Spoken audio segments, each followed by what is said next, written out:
a few appointments every now and then, and it was not working. So we thought about doing a speed mentoring event. I was not familiar with the speed mentoring thing back then, so but later on I found out that it's known in the world. But speed mentoring is close to speed dating. We get the mentors. They sit at a table, and the teams draft. They take rounds. Each round is 30 minutes. It's 30 minutes. They sit with the mentor for 60 minutes, discuss, get feedback, and move to another mentor. And the mentor gets another team.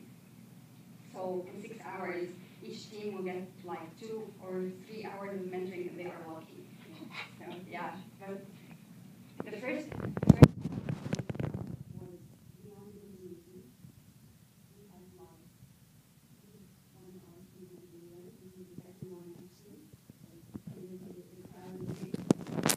it was amazing. The feedback from the entities was amazing. We were very happy. They were able to build a relationship with mentors, which is we can later on talk to, email, and discuss further in the story.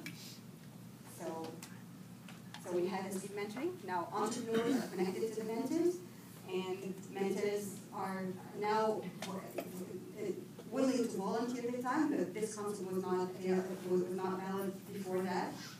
Volunteering your time was not a common thing to do. So now we had the mentors, the mentees. We went out and done this speed mentoring in 2 governorates. We had 50 plus mentors. We mentored 600 plus startups, and we went through 1,750 mentoring sessions in 4 months. It was quite an achievement to do that. Everyone was very happy about this, but then we had another problem.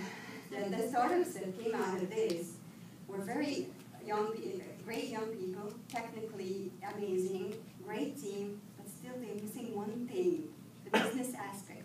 And this is the problem for the Egyptian education. We do not educate students how to develop a business or how to operate a business. It's either you're a technical person or a business person. And technical teams usually do not sense the need of a business person. So we brought,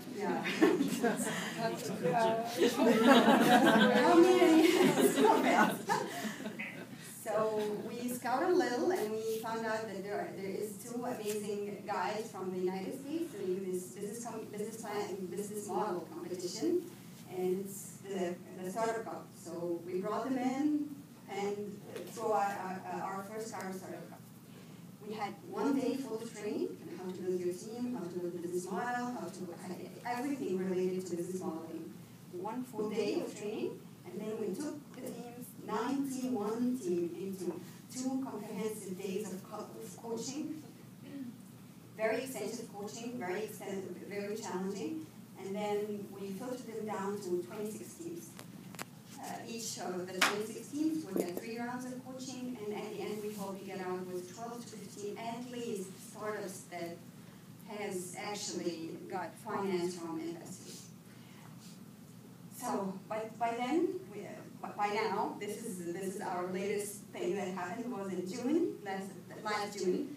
So now we have the startups. We have a huge pool of startups, huge pool of mentors that are willing to donate their time anytime to the startup. And we have the business mentality in most entrepreneurs who we hope that we will educate each other. And this will go on, and we will not need to do this again because we are capitalists. We're not going to do this forever. We hope you start something and it moves on its own. So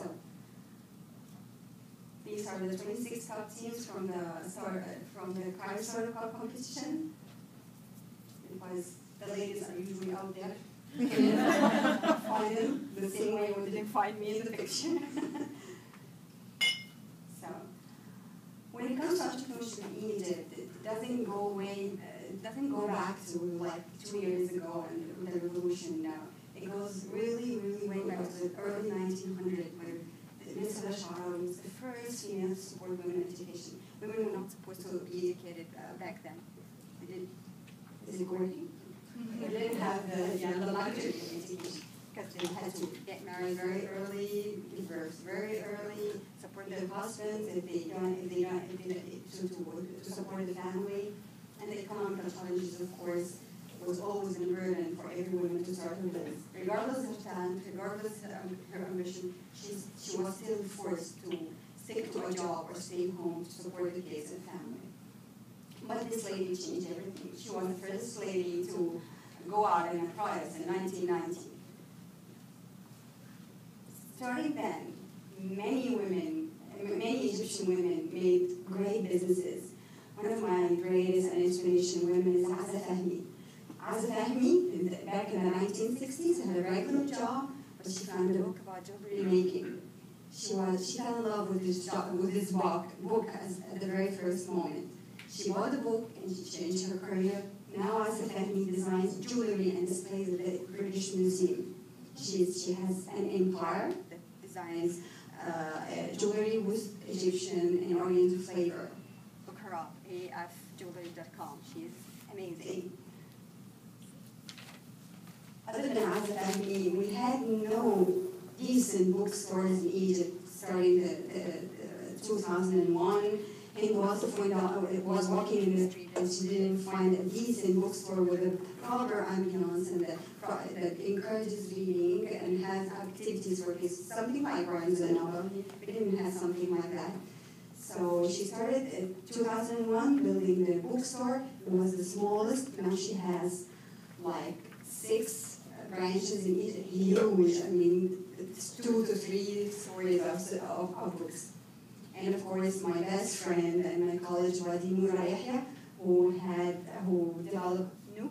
If you're familiar with SmashingMagazine.com, they acquired her blog 2 years ago, and now she's doing Bundlehunt.com. It sells like design elements and graphical elements in bundles. Well, I wanted to talk to you about opportunities. What I said in the previous slides is all about opportunities. We had the opportunity to build this in less than 2 years. You have the opportunity to do whatever you want and build whatever you want and change the world if you want and stay home if you want. So it's all up to you. The choice is in your hand. It's up to you to decide, and it's up to you to be positive. And be sure that positive thinking is by default reflects to your actions and your destiny. God chosen women to give birth. This is big, and it definitely has meaning. Sorry, man.